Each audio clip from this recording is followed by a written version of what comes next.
নমস্কার বন্ধুরা, আজকে আবারই তোমাদের সামনে চলে এসেছি একটা সুন্দর রান্না নিয়ে। তো চলো ভিডিওটা আমি শুরু করে দিই, তোমরা স্কিপ না করে আমার রান্নাটা দেখতে থাকো।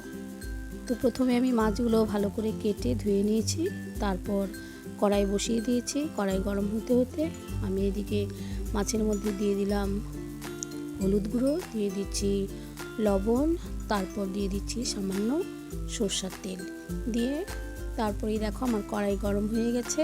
কড়াইতে দিয়ে দিলাম সরষের তেল। এই রান্নাটা আমি সরষের তেলেই করব। তারপর আমি মাছগুলো ভালো করে এই দেখো মেখে নিচ্ছি, তেল, সরষের তেল আর লবণ দিয়ে মেখে নিচ্ছি।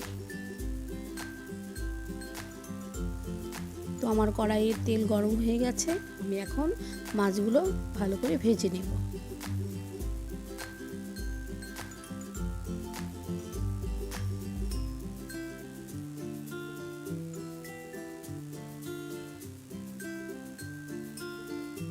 তো এইদিকে মাছ ভাজা হতে হতে আমি এখন শিলনোড়াতে বেটে নিব সরষা, গোটা সরষা দিয়ে দিব, তার সাথে সামান্য একটু লবণ আর দিয়ে দিব কাঁচা লঙ্কা।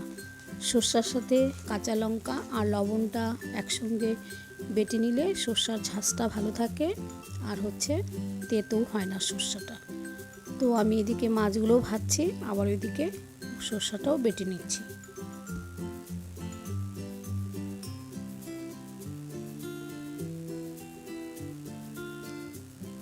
তোমরা চাইলে মিক্সিতেও বাটতে পারো। তো এই দেখো আমার মাছ ভাজা হয়ে গেছে, আমি এখন মাছগুলো উঠিয়ে নিচ্ছি। তো আমার সরষাটা বাটা হয়ে গেছে, এখন আমি ওই সরষার সাথে একসঙ্গে দিয়ে দিচ্ছি হলুদ গুঁড়ো, দিয়ে দিচ্ছি স্বাদ মতো লবণ আর দিয়ে দিচ্ছি লঙ্কার গুঁড়ো, আর ওই ভাজা তেলেই দিয়ে দিচ্ছি ফোড়নে কালো জিরে, তার সাথে দিয়ে দিব কাঁচা লঙ্কা দিয়ে নেড়েচেড়ে এখন আমি সমস্ত মশলা একসঙ্গে যে অ্যাড করেছি সেই মশলাটা আমি এখন দিয়ে দিব। দিয়ে সামান্য একটু জল দিয়ে আমি নেড়েচেড়ে নিচ্ছি মশলাটা ভাজা ভাজা হওয়ার জন্য। আর বেশি একটা ভাজবো না, কারণ সরষাটা বেশি ভাজলে তেতো হয়ে যেতে পারে। তো ভাজা হয়ে গেছে, আমি দিয়ে দিলাম সামান্য একটু দই। দই দিলে ভীষণই ভালো হয় খেতে। তো দইটা দিয়ে ভালো করে নাড়িয়ে চাড়িয়ে দিতে হবে যেন দইটা কোনো দানা বেঁধে না থাকে। তো তারপর দিয়ে দিচ্ছি সামান্য পরিমাণে অল্প করে চিনি। চিনি দিয়ে আবারই নেড়ে চেড়ে নিচ্ছি। তো আমার মশলাটা কষানো হয়ে গেছে, এখন আমি ভেজে রাখা মাছগুলো দিয়ে দিচ্ছি। দিয়ে একটু নেড়ে চেড়ে দিব, সমস্ত মশলা যেন মাছের গায়ে ভালোভাবে লেগে যায়।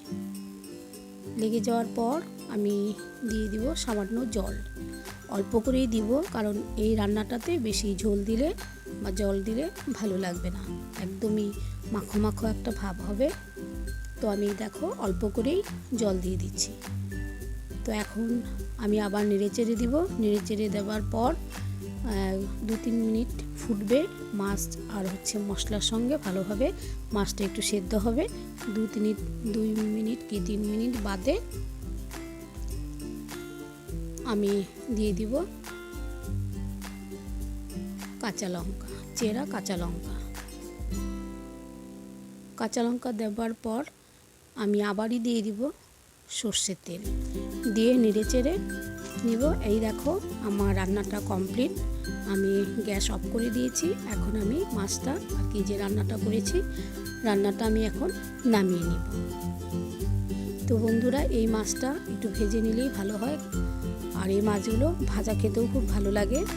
এটা খোকা ইলিশ, তোমরাও এইভাবে বানিয়ে খাবে। এটা অনেকভাবেই রান্না করা যায়, আজকে আমি এইভাবেই রান্না করলাম। তো খেতে ভীষণই ভালো লাগে, গরম গরম ভাতের সাথে ভীষণই ভালো লাগে খেতে। তো বন্ধুরা, আমার রান্নাটা আজকে কেমন লাগলো, তো ভিডিওটা দেখে তোমরা একটা লাইক দিতে ভুলো না, কমেন্ট করতে ভুলো না। আর আমার চ্যানেলে যে বন্ধুরা এখনও আমার চ্যানেলটিতে নতুন আছো, এখনও সাবস্ক্রাইব করোনি, তারা অবশ্যই সাবস্ক্রাইব করে দিও। সবাই ভালো থেকো, আজকে এখানেই বিদায় নিচ্ছি।